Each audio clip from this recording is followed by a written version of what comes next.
Hello and welcome to this very quick video, a reminder really of how you set up the trainer function in modern EdgeTX. I have my RadioMaster TX16S and also RadioMaster GX12 here. I've just pulled them so that I can show you. They are connected via a regular, actually stereo cable, although, you know, lots of people have dearly held opinions on this, but stereo cables work fine. And the way it works is that here on the screen, you can see that I can fly around. This would be the master radio. This would be the one that is bound to the model that you fly with normally.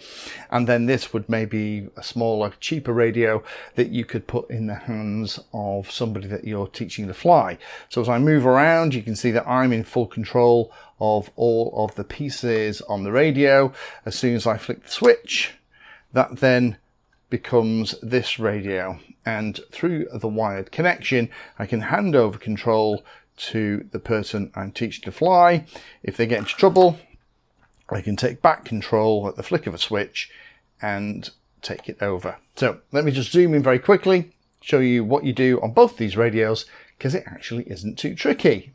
So here on the master radio, I just set up another model type as trainer, and all I've done here is obviously one of the radio things will be turned on because you'd be using your Express LRS link or whatever module you've got in the back, Crossfire or whatever, to talk to the actual model itself and the receiver. There's an extra one that you can click on here, and this is trainer. Now when you click on, there's actually a number of options. Off is the default, which it normally is. You can have it master jack, slave jack and master S-bus module. So master and slave is what we're using. We have a cable plugged into the DSC jack, which is what that is used for the head tracking stuff. This one is set up as the master. This is the one that is connected to the model that is in main control.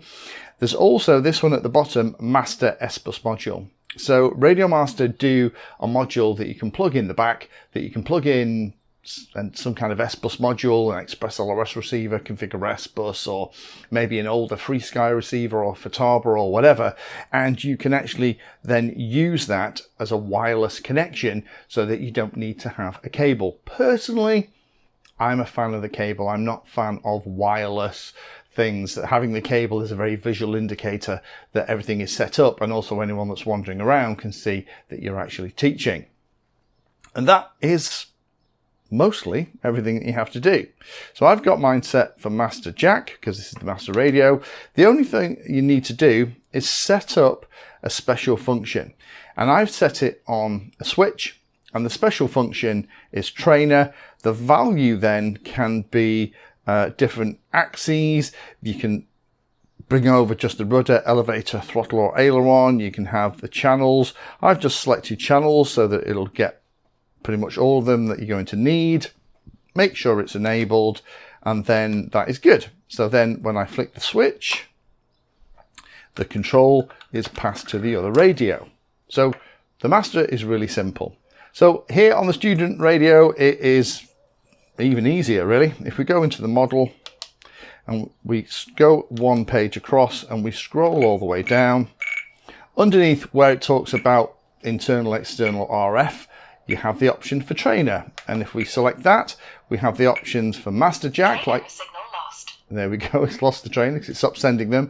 We could have slave jack, or we could have master CPPM or S-bus. So I would just keep it as slave for jack, and that means that it's always pumping out via the cable that's plugged in here at the top the signals that the master radio is going to need. That's it. That's all you have to do. There's no additional bits and pieces. There's no shenanigans.